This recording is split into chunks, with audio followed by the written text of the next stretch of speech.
Kemudian pertanyaan selanjutnya datangnya dari Lilis dari Palembang. Assalamualaikum warahmatullahi wabarakatuh, Buya. Salam. Saya dengar ceramah Buya kalau ruh itu bisa mendengarkan kita berbincang-bincang. Itu tuh ketika ruh tepat di atas kuburannya atau ketika di rumah juga mendengar. Soalnya kalau ternyata di rumah juga ruh-ruh itu bisa mendengar, saya akan amalkan membaca surat Yasin di rumah untuk menghibur atau mendoakan kakek nenek yang telah lama meninggal dunia. Karena kalau harus ke kuburannya lumayan jauh, Buya. Terima kasih, mohon penjelasannya. Bismillah. Masalah orang meninggal mendengar orang yang hidup ini hampir disepakati. Memang ada perbedaan. Sebagian mengatakan tidak mendengar. Tapi Nabi pernah menyeru waktu selesai perang Badar, dipanggil ya Aba Jahal, ya Aba Syaibah binti Utbah dan seterusnya. Orang-orang dipanggil Rasulullah. Sampai Sayyidina Umar, ya Rasulullah, mereka tidak mendengar. Mereka sudah mati, masa mendengar? Sampai Nabi menjawab, engkau tidak lebih mendengar dari mereka. Artinya mereka mendengar. Kemudian juga kita disunnahkan kalau ziarah kubur mengucapkan apa? Assalamualaikum. Nah, berarti ini mengisyaratkan bahwasanya mereka mendengar. Mereka mendengar salam kita. Assalamualaikum ahlad diyar minal mu'minin wal mu'minat wal muslimin wal muslimat wa inna insyaallah bikum lahiqun nas'alullaha wa lakumul afiyata. Nas'alullah lana wa lakumul afiyata. Hadis sahih. Baik, masalah mendengarnya orang meninggal dunia adalah sudah jelas. Tidak usah bertanya lagi, tidak usah ragu lagi. Orang meninggal dunia mendengar omongan. Bahkan dalam hadis juga, waktu ada orang mengkubur, dia akan mendengar terompah kaki berjalannya. Di saat meninggalkannya, dia mendengar semuanya. Kemudian yang kedua, tempatnya alam barzah itu bukan di kubur itu. Kubur itu menyimpan jasadnya, seorang manusia. Alam barzah ini sampai digambarkan dia sudah alam. Jadi alam itu ada alam rahim, ada alam dunia, ada alam barzah, ada alam akhirat nanti.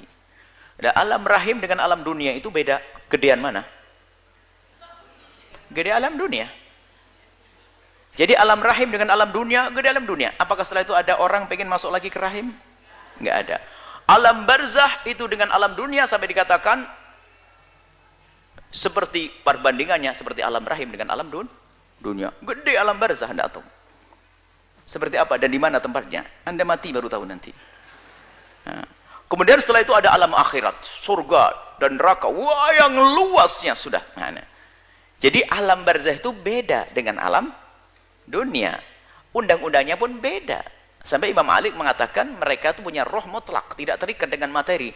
Artinya bisa melihat dengan cara undang-undang di alam barzah, bisa melihat Amerika, Jepang dan sebagainya dalam waktu saat. Cuman cara pandangnya bukan cara pandang syahwat. Sampai suatu kita ada yang bertanya, jadi kalau orang tua kita melihat kita, malu dong saya berhubungan suami istri. Sampai pertanyaan, masuk akal pertanyaannya. Sekarang dipikir dia melihat kita dengan undang-undang dunia. Undang-undangnya bukan ilmu dunia, undang-undangnya adalah undang-undang alam barzah. Yaitu apa? Amal baik dan buruk. Kalau melihat anaknya, seorang anak perempuannya melayani suaminya, hubungan suami istri, bagi seorang ibu adalah jadi amal baik, bukan hubungannya. Karena tidak ada syahwat lagi di situ, bukan urusan syahwat. Nah, jadi mendengar dan melihat. Baik, Anda tidak usah ke kubur pun doa sampai. Tidak harus pergi ke kubur. Adapun pergi ke kubur ini babnya beda. Masalah ziarah kubur yang diajarkan Nabi. Bukan masalahnya adalah masalah doa. Kalau doa Anda di mana saja berdoa. Doakan dia. Doakan beliau-beliau yang telah meninggal dunia dimanapun Anda berada. Kemudian, adapun masalah ziarah kubur ini banyak faedahnya. Kuntu nahaitukum an ziyaratil qubur. Aku pernah melarang kalian ziarah kubur, kata Nabi. Ala fazuruha, sekarang dianjurkan Nabi. Ziarahlah kubur kalian fa innaha tudzakirukumul mauta, tudzakirukumul akhirata. Karena ziarah kubur mengingatkan engkau akan akhirat. Jadi kalau kita ziarah kubur siapa saja untuk mengingatkan akhirat. Bahwasanya kita pun bakal mati. Semakin hari kita semakin dekat dengan ini liang. Agar kita sadar untuk semakin giat dalam beribadah. Memanfaatkan waktu yang tersisa, memanfaatkan hembusan nafas yang masih ada, menjauhi kemaksiatan. Kemudian setelah itu apa? Mendoakan juga, mendoakan di tempat yang jauh nyampe, dekat juga nyampe. Jangan sampai ziarah kubur hanya ngelihat tok, tidak berdoa. Keterlaluan benar Anda itu. Mendoa sekali, maka doa di atas kubur sah, membaca Al-Quran di atas kubur sah, bukan di atas, saya masih di kubur sah. Membaca Quran di kamar sah, baca Quran di sawah sah, baca Quran di mana saja sah. Jangan sampai dirubah. Baca Al-Quran di kubur jadi haram. Nggak ada aturan begitu. Saya ziarah kakek saya. Saya ingin membaca, saya ingin mengambil ibrah. Banyak saya juga bakal mati seperti kakek. Cukup sampai di situ saja. Kok pelit banget kamu? Nggak pernah doain? Ya doa dong. Allah firlahu warhamhu wa'afi. Cukup dengan doa. Ada sebab-sebab dikabul doa. Apa itu? Dengan amal soleh. Baca Quran, baca ini dan sebagainya. Agar doa dikabul. Belum lagi masalah ihda'u thawab yang ulama kebanyakan mengatakan nyampe.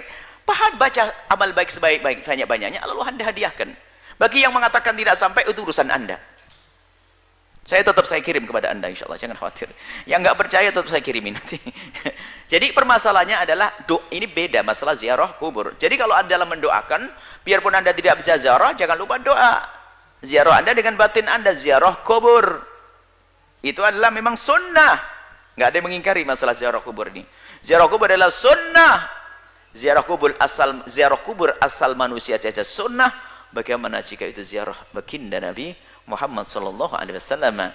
Ada akhir zaman yang mulai dirubah. Ziarah kubur Nabi jadi bid'ah. Aneh sekali. Ziarah orang tua kita sunnah, ziarah kubur Nabi jadi bid'ah. Baik, semoga Allah menjaga iman kita, mengampuni kita, dan berikan keselamatan husnul khatimah, melapangkan kubur kita. Alam barzah yang lapang ya.